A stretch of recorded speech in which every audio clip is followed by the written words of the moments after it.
లారా technique Yuvraj విధ్వంసం అతడి సొంతం. ఇంగ్లాండ్ దిగ్గజం ఒక ఇంగ్లాండ్ ప్లేయర్ అయితే అభిషేక్ శర్మ అయితే పొగిడాడు. పొగడ్తలతో ముంచెత్తాడు అని చెప్పుకోవచ్చు. తను యువరాజ్ సింగ్ కోచ్ వచ్చినప్పటి నుండి కూడా అభిషేక్ శర్మ చాలా బ్రహ్మాండంగా బ్యాటింగ్ చేస్తున్నాడు. నిజంగా ప్రతి ఒక్క టెక్నిక్ తనలో ఉందన్నమాట. Consistency player. ఎలాగైతే యశస్వి జైస్వాల్ ఓపెనింగ్ ఏ విధంగా ఎత్తుకుపోయాడో 3 ఫార్మాట్స్లో T20, ODI, టెస్ట్ మ్యాచ్లో ఎంత గొప్పగా అయితే పెర్ఫార్మెన్స్ ఇస్తున్నాడో అదే తరహాలో అభిషేక్ శర్మ కూడా ఖచ్చితంగా ఇస్తాడు అని అంటూ ఇంగ్లాండ్ దిగ్గజం ఒక ప్లేయర్ అయితే చెప్పారనమాట. తన నేమ్ వచ్చేసి మైకల్ వెన్.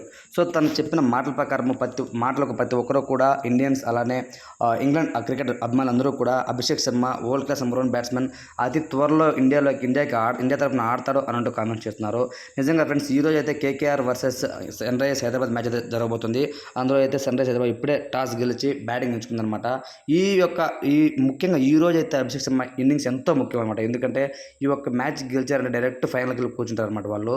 కాబట్టి మొత్తం అభిషేక్ శర్మ మొత్తం బ్యాటింగ్ ఆర్డర్ బాగుందండి. Sunrisers Hyderabad Abhishek Sharma, Travis Head, Klaasen, దాని తర్వాత నితీష్ రెడ్డి అందరూ కూడా చాలా బ్రహ్మాండంగా ఆడుతున్నారు.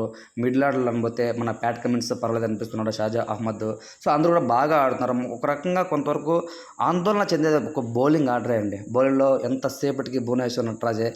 మంచి స్పిన్నర్స్ లేరు. అందులో మయాంక్ మార్కండే ఉన్నారు. తనేమో 2 మ్యాచ్లు పక్కన పెట్టారు. కాబట్టి ఒక రకంగా చెప్పాలంటే బౌలింగ్ యూనిట్ కొంతవరకు దెబ్బతీస్తుంది. అలా అని మనము నెగ్లెక్ట్ చేస్తే కాదండి. ఆపోజిట్ ఉన్నది KKR. వాళ్ళతో గెలవడం అనేది అంత ఈజీ కాదు.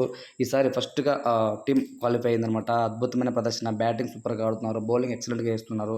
కాబట్టి వాళ్ళతో మ్యాచ్ అంటే కొంతవరకు ఆలోచన చేయాల్సిన విషయమే. కానీ ఈరోజు మాత్రం బ్యాటింగ్ ఎంచుకుంది కాబట్టి ఖచ్చితంగా మంచి టార్గెట్ అయితే పెట్టారంటే మాత్రం సన్ రైజర్స్ హైదరాబాద్ గ్యారంటీగా ఫైనల్కి వెళ్ళే అవకాశం అయితే ఉంది.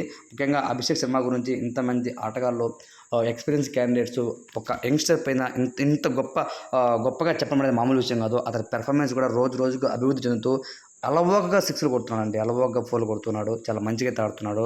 ఇలాగే ఆడుతూ సన్ రైజర్స్ హైదరాబాద్కి ఫైనల్ వరకు తీసుకెళ్ళి కప్పు కొట్టాలని నేను కోరుకుంటున్నాను. Thanks for watching.